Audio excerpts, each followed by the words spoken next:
Hello students. आज का video class 12 home science के चैप्टर आहार आयोजन का पार्ट 2 है। यह यूनिट 7 मार्क्स की आती है एग्ज़ाम में।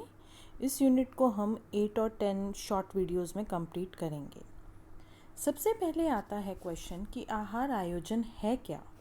आहार आयोजन का अर्थ है आहार की ऐसी योजना बनाने से जिसमें सभी पौष्टिक तत्व उचित और संतुलित मात्रा में प्राप्त हो सकें। आहार की योजना बनाते समय खाने वाले व्यक्ति की संतुष्टि के साथ साथ उसका स्वास्थ्य का भी ध्यान रखना चाहिए। बच्चों, आहार आयोजन कला भी है और विज्ञान भी। आहार आयोजन करते समय हमें उसे परोसना अच्छे से चाहिए ताकि भोजन को देखते ही व्यक्ति के मुंह में पानी आ जाए।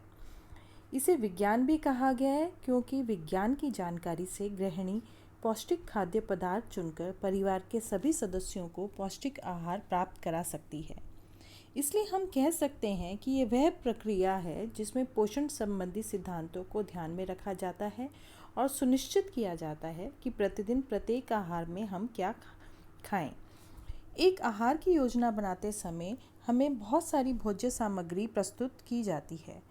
आहार का आयोजन ऐसा होना चाहिए कि आहार लेने वाले व्यक्ति के लिए वह पौष्टिक, सुरक्षित, संतुलित हो और उसको रोगों से मुक्त रखे। बच्चों, अगला आता है हमारा स्लाइड में कि आहार आयोजन का क्या महत्व है या लाभ है या उद्देश्य है। इसमें हम कवर करेंगे आहार आयोजन के कारण परिवार के प्रत्येक सदस्य को उसकी पसंद और रुचि के अनुसार भोजन पदार्थ उपलब्ध हो जाता है। उसकी सभी पौष्टिक आवश्यकताएं भी पूरी हो जाती हैं। घर के सदस्यों के समय, श्रम और ऊर्जा की बचत होती है।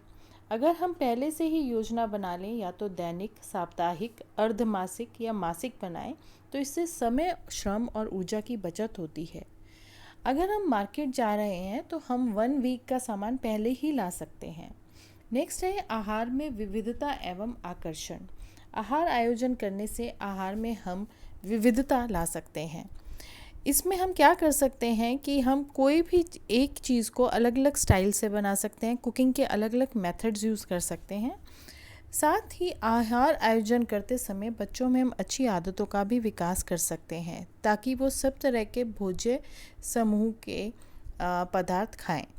निर्धारित बजट में संतुलित एवं रुचिकर भोजन भी बनाया जा सकता है।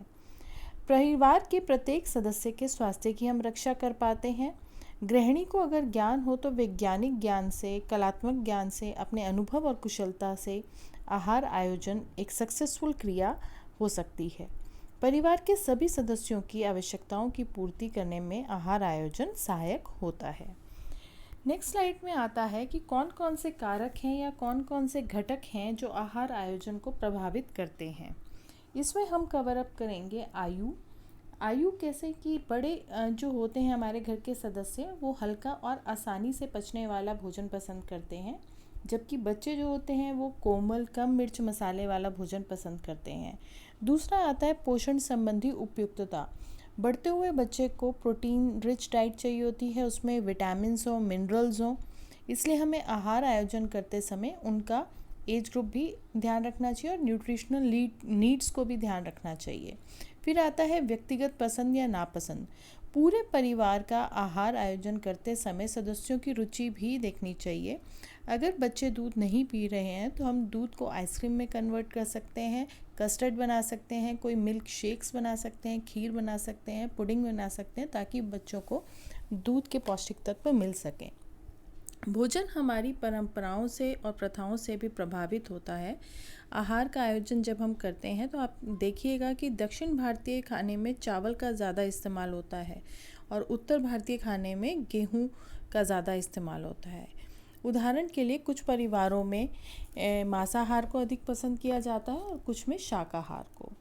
आय या आर्थिक स्थिति भी आहार आयोजन को प्रभावित करती है। धन के आधार पर भी हमारी योजना प्रभावित होती है। यदि किसी परिवार में आर्थिक स्थिति बहुत अच्छी है तो वह महंगे खाद्य पदार्थ को आहार आयोजन में शामिल करता है, और अगर लो इनकम ग्रुप का है तो खाद्य पदार्थों में वो मौसम की सब्जियों को शामिल कर सकता है। परिवार का आकार बड़ा है या छोटा वो भी आहार आयोजन को प्रभावित करता है। अगर संयुक्त परिवार है तो ज़्यादा खाना तैयार करना पड़ता है और सबको थोड़ा थोड़ा डिवाइड होके खाना मिलता है। और अगर एकाकी परिवार है तो कम खाना तैयार किया जाता है, लेकिन सबको भरपूर उनकी रुचि के अनुसार खाना परोसा जाता है। हमारे व्यवसाय भी आहार आयोजन को प्रभावित करते हैं। व्यवसायों को 3 श्रेणियों में बांटा गया है: सरल व्यवसाय, कठोर व्यवसाय और मध्यम व्यवसाय। जिस परिवार में शारीरिक श्रम करने वाले सदस्य होते हैं तो उनके लिए हाई कैलोरी वाला खाना दिया जाता है, क्योंकि वे कड़ा परिश्रम करते हैं तो उनकी चपातीज़ मोटी बनती हैं और वो ज़्यादा चपातीज़ खाते हैं। नेक्स्ट आ जाता है आपका मौसम की उपलब्धता, सीजनल फूड। खाद्य पदार्थों की उपलब्धता आहार, पौष्टिक व शारीरिक आवश्यकताओं में मौसम के अनुरूप चेंजेस आते रहते हैं। जैसे आप सबको पता है कि सर्दियों में हम कैलोरी रिच यानी कि ऊर्जा देने वाले खाद्य पदार्थ खाते हैं, ड्राई फ्रूट्स खाते हैं, गुड़ खाते हैं, बटर खाते हैं, जबकि गर्मियों में हम ऐसे खाद्य पदार्थ खाते हैं जो हल्के हों। इसमें हम फ्रूट्स ज़्यादा खाते हैं, सैलेड्स खाते हैं और तरल पदार्थों का ज़्यादा सेवन करते हैं। नेक्स्ट आता है लिंग। पुरुष और स्त्रियों की पौष्टिक आवश्यकताएं अलग अलग होती हैं। दोनों की हाइट अलग होती है, वेट अलग होती है, फिजिकल एक्टिविटीज़ भी अलग अलग होती हैं। इसलिए पुरुष को स्त्री की अपेक्षा अधिक तत्वों की आवश्यकता होती है, लेकिन कुछ केसेस में स्त्रियों की पौष्टिक आवश्यकता जेंट्स से ज़्यादा बढ़ जाती है। वो केसेस हैं प्रेगनेंसी, गर्भावस्था, लैक्टेशन, यानी कि जब दूध पिला रही होती हैं स्त्रियां, उस टाइम उनको high protein rich, high nutritious diet दी जाती है। नेक्स्ट स्लाइड में हमारा आता है आहार आयोजन के कौन कौन से सिद्धांत हैं। आहार आयोजन के सिद्धांत में हम कवर अप करेंगे सबसे पहले पौष्टिकता का सिद्धांत। आहार आयोजन में परिवार के सदस्यों की पौष्टिक आवश्यकताओं की पूर्ति होनी चाहिए। परिवार के सदस्यों की आवश्यकताओं के अनुरूप ही हमें सारे भोजन समूह में से खाना बनाना चाहिए। इसमें नेक्स्ट आ जाता है विभिन्नता का सिद्धांत। विभिन्नता, हम किसी भी भोजन पदार्थ को हम अलग अलग तरीके से बनाकर, परोसकर, उनके रंगों में कन्वर्जन डाल के भिन्नता ला सकते हैं। तो बनावट के द्वारा आप कैसे लाएंगे परिवर्तन? कभी कभी हम कोई चीज़ कठोर खाते हैं, तरल खाते हैं, गाढ़ा, कुरकुरा, खस्ता, मुलायम, ये बनावट में आ जाती हैं आपकी विभिन्नताएं। रंग के द्वारा, जैसे हरे रंग की धनिया की चटनी, लाल रंग के भरवा टमाटर, सफ़ेद चावल, पीली अरहर की दाल, अगर इन सबको हम डाइनिंग टेबल पे अरेंज करें तो आपकी पूरी डाइनिंग टेबल पे कलरफुल सा व्यू आएगा। तो आप इन चीज़ों को अलग अलग तरीक़ों से भी बना के विभिन्नता ला सकते हैं। नेक्स्ट है पकाने का तरीका। किसी चीज़ को हम फ्राई करते हैं, किसी को बॉयल करते हैं, कुछ चीज़ें हम बेक करते हैं। इन अलग अलग विधियों का हमें पता होना चाहिए ताकि आहार को अलग अलग रूपों में परोसा जा सके।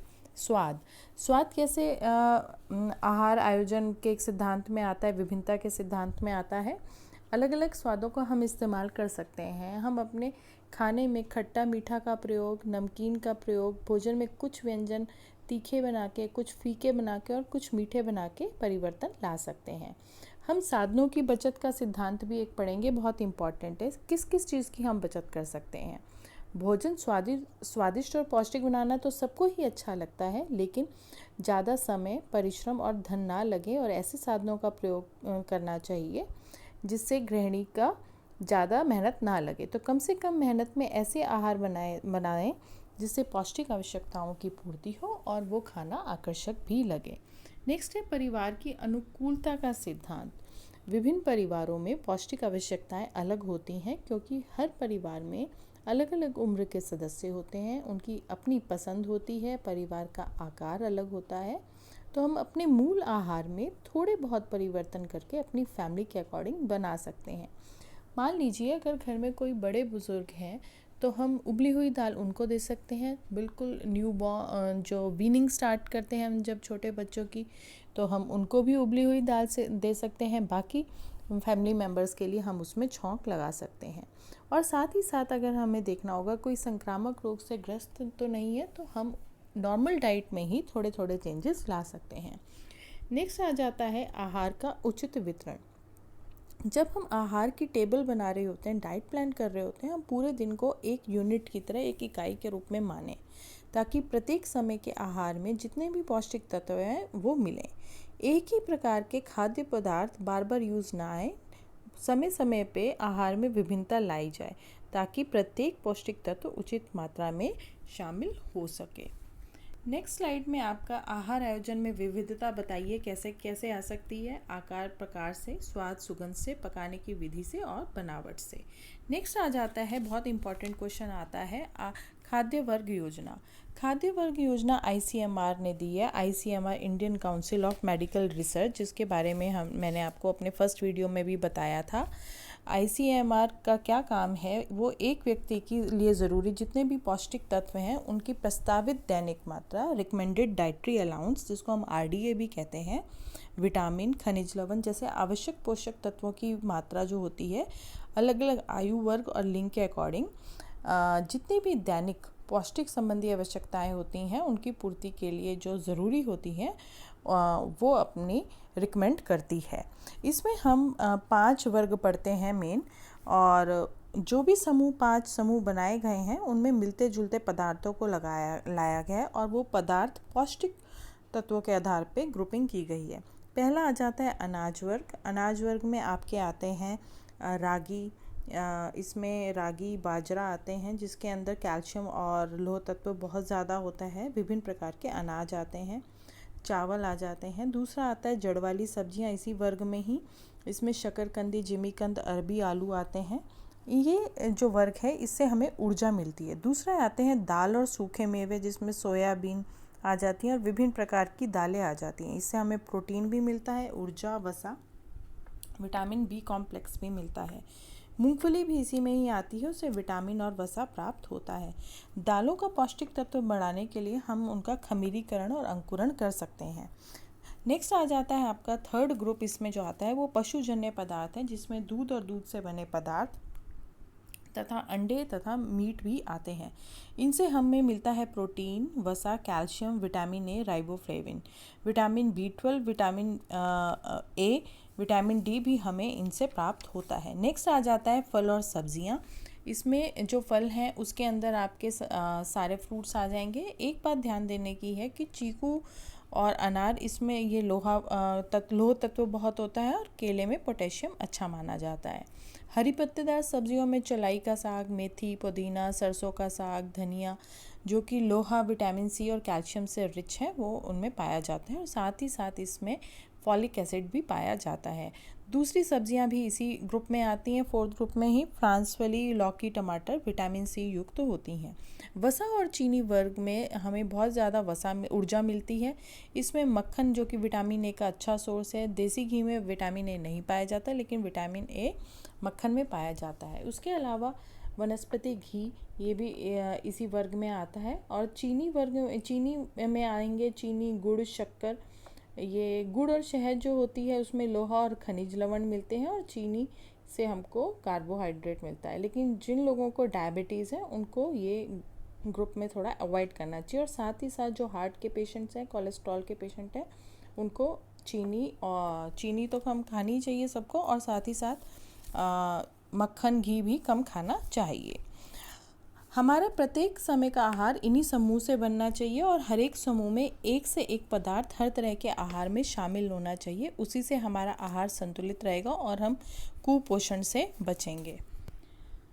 नेक्स्ट आ जाता है आपका लास्ट में पौष्टिक तत्वों को मात्रा बढ़ाने की विधियाँ। ये 3 तरह की विधियाँ हैं, एग्जाम में बार बार पूछी जाती हैं। एक तो मिश्रण है, अंकुरीकरण और खमीरीकरण। ये तो आपको कंठस्थ होनी चाहिए। मिश्रण क्या है, यानी कि कॉम्बिनेशन। जब हम 2 तरह के अनाज मिलाकर मिस्सी रोटी बनाते हैं, दाल चावल मिलाकर खिचड़ी बनाते हैं, गाजर और दूध की गाजर की खीर बनाते हैं, हलवा बनाते हैं, तो इसमें पौष्टिक तत्व बढ़ जाते हैं। इन जो आपको केसेस दिखाए हैं उसमें प्रोटीन की मात्रा बढ़ी हुई है। तो मिश्रण से हमारे विभिन्न भोज्य पदार्थों को उचित रेशियो में, अनुपात में मिलाकर प्रयोग किया जाना चाहिए। दूसरा आता है अंकुरीकरण। जब हम साबुत खाद्य पदार्थ को कई घंटों तक पानी में भिगो लेते हैं और फिर उसको गीले कपड़े में बांधकर लटका देते हैं और इस कपड़े को थोड़ी थोड़ी देर बाद गीला करते हैं जब तक कि अंकुर ना फूट जाए।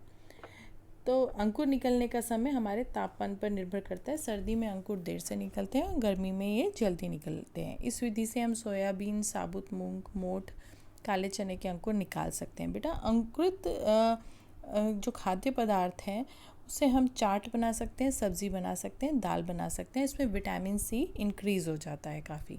खमीरीकरण, फर्मेंटेशन, इसमें क्या होता है कि आप भोजन पदार्थों को ऐसे वातावरण में रखते हैं कि उनके अंदर जो अणुजीवी प्रेजेंट होते हैं वो तेज़ी से वृद्धि करते हैं। इसमें दही का दूध से जमना आ जाएगा। चावल और दाल को हम खमीरीकृत करके डोसा और इडली बनाते हैं।